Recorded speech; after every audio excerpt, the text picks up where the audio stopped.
Bien le bonsoir les enfants. L'histoire de ce soir que je vais vous présenter s'intitule Ethan le chat. Cette histoire, écrite et réalisée par le monde des enfants, va bientôt débuter.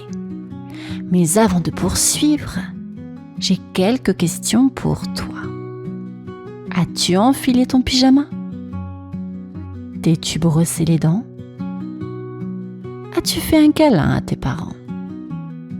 Bien, à présent, je t'invite à t'allonger dans ton lit, prendre ton doudou, fermer tes petits yeux et te laisser bercer par le son de ma voix.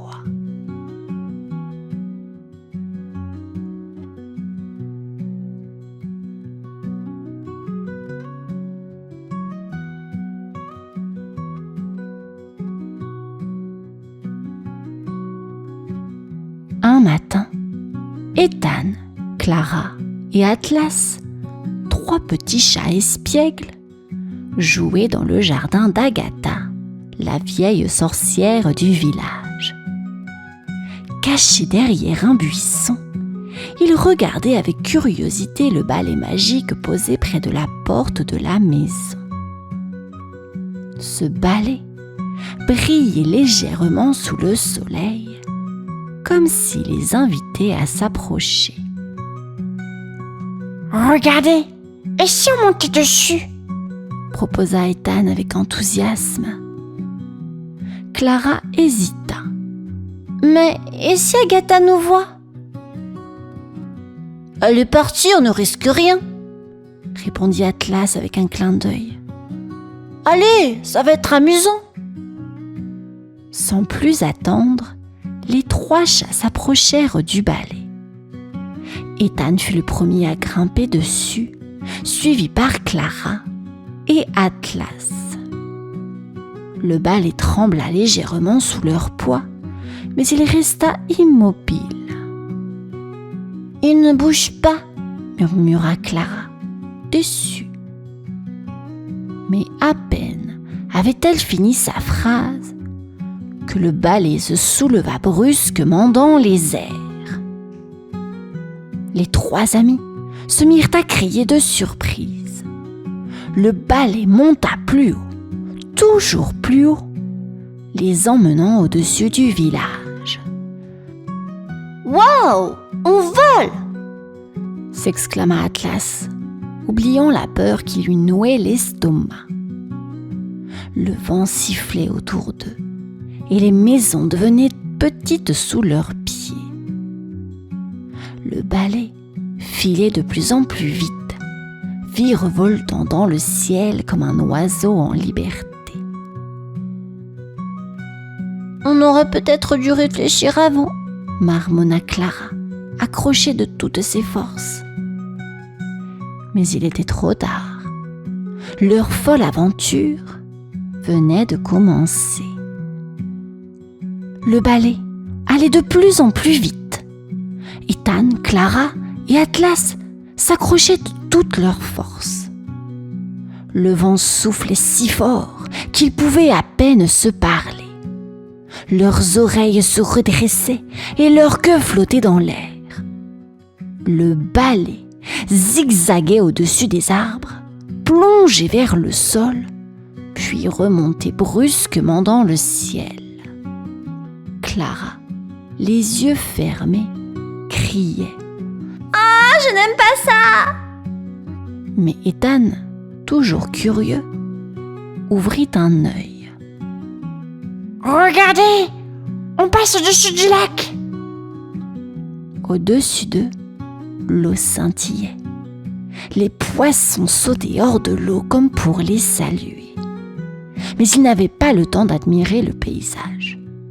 Le balai continuait à filer de plus en plus vite, jusqu'à quitter le village. Les 3 chats survolaient maintenant une épaisse forêt. Les arbres étaient si hauts qu'ils semblaient toucher les nuages. Le balai plongea soudain vers les branches, faisant bondir leurs petits cœurs.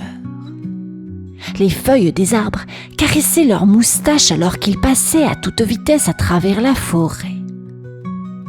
Atlas, toujours un peu malin, essaya de donner un petit coup de patte au balai pour le ralentir. « Arrête-toi !» Mais le balai ne l'écoutait pas. Il continuait de voler, virevoltant et tournoyant dans toutes les directions. Les 3 amis étaient secoués dans tous les sens, incapables de contrôler quoi que ce soit. « Comment on arrête ça ?» murmura-t-elle, les yeux grands ouverts, serrant fort le manche du balai. Le balai capricieux n'en faisait qu'à sa tête, et leur aventure ne faisait que commencer. Le balai filait maintenant à travers une forêt étrange où les arbres avaient des feuilles d'or. L'air autour d'eux commençait à s'agiter, et bientôt des rafales de vent soulevèrent les feuilles. Elles tourbillonnaient partout, créant une véritable tempête. « On ne voit plus rien !» cria Ethan, essayant de dégager son visage des feuilles. Les feuilles virevoltaient, formant des formes bizarres, presque comme si elles dansaient autour des 3 chats. Les feuilles se regroupaient en petits tourbillons, encerclant le balai, les empêchant de voir où ils allaient. À chaque mouvement, les feuilles se collaient à eux, chatouillant leurs moustaches. « Oh, ça me chatouille de partout !» rigola Atlas, malgré la panique. Clara, toujours un peu inquiète, serrait le manche du balai plus fort. « Et si on se perdait dans cette forêt de feuilles ?» Mais Dan, plus curieux qu'effrayé, regardait autour. « C'est magique! Les feuilles jouent avec nous !»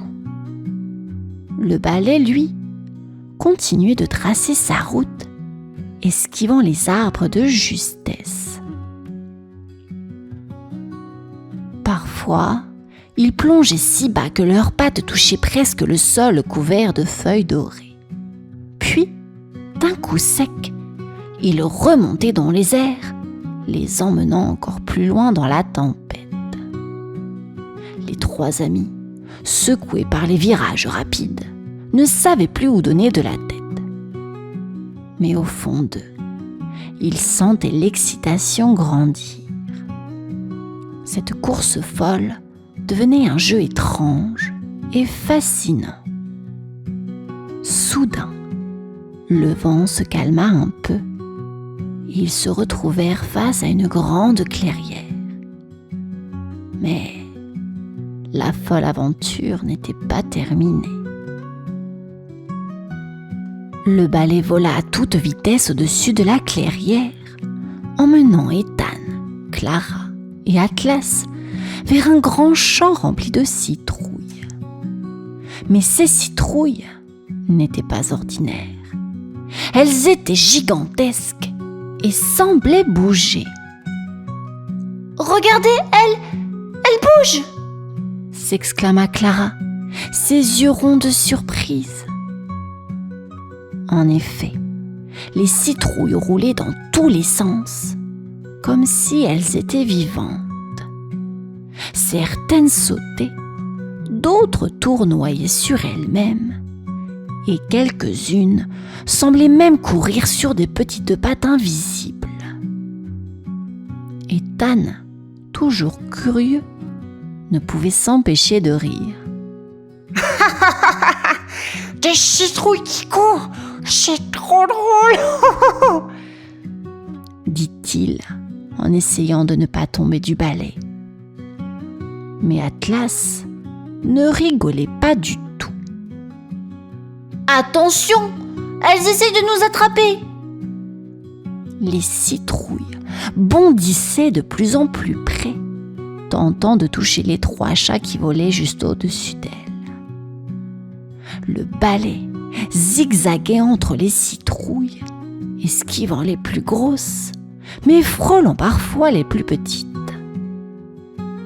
Une citrouille géante tenta même de sauter pour attraper Ethan par la queue, mais il l'évita de justesse.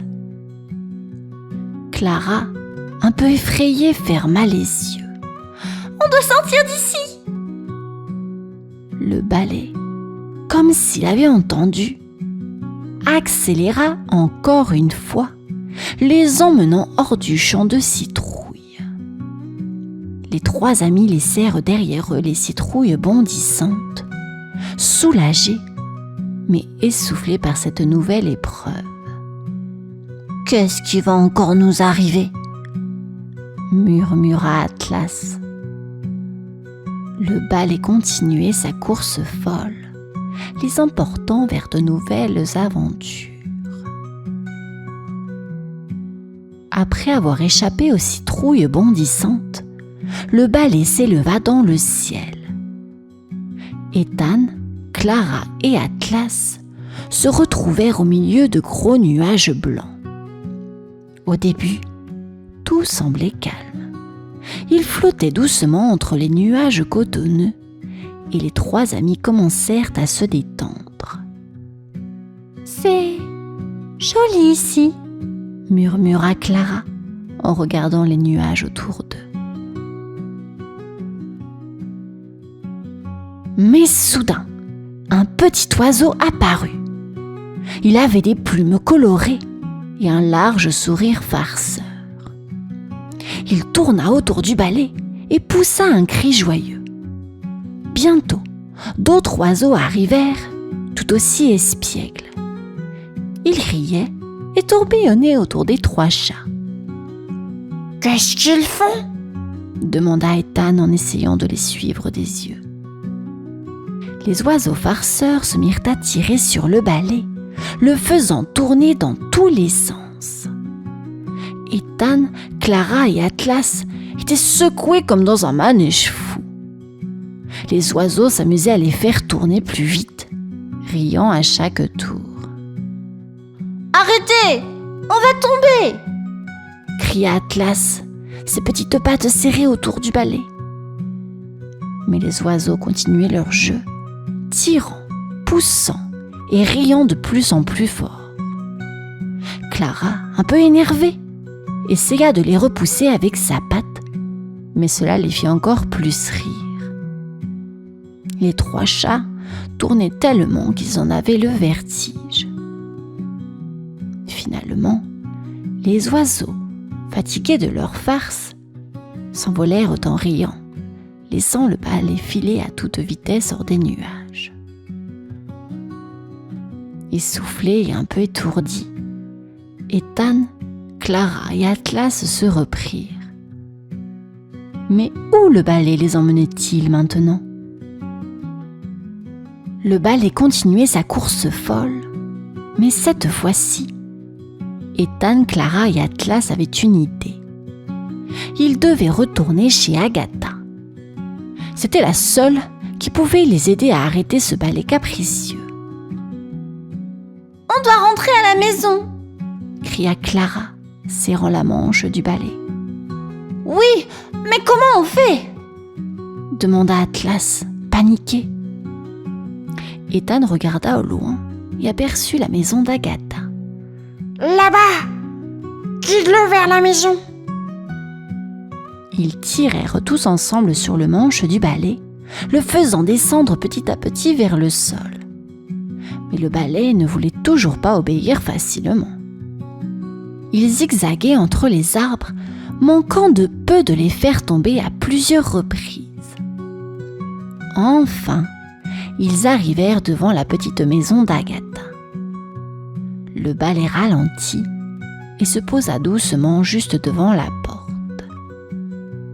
Agatha sortit, les bras croisés, un sourcil levé. « Alors, vous pensiez pouvoir voler mon balai sans permission ?» Les trois chats, encore essoufflés, se regardèrent embarrassés. On voulait juste s'amuser, murmura Ethan. Agatha soupira et secoua la tête. Ce balai a sa propre volonté. Il ne se laisse pas voler si facilement. Elle fit un geste de la main et le balai se posa tranquillement à ses pieds. Je vous pardonne, mais souvenez-vous, la magie, ça ne se prend pas à la légère. Les 3 amis hochèrent la tête, soulagés mais fatigués de leur aventure. Maintenant, rentrez chez vous avant que ce balai ne décide de recommencer ses farces, dit Agatha en souriant. Heureux d'être de retour sur le sol, Ethan, Clara et Atlas promirent de ne plus jamais voler un balai magique. Fin de cette histoire, les enfants. J'espère qu'elle vous aura plu. En attendant, je vous souhaite une bonne nuit et à demain.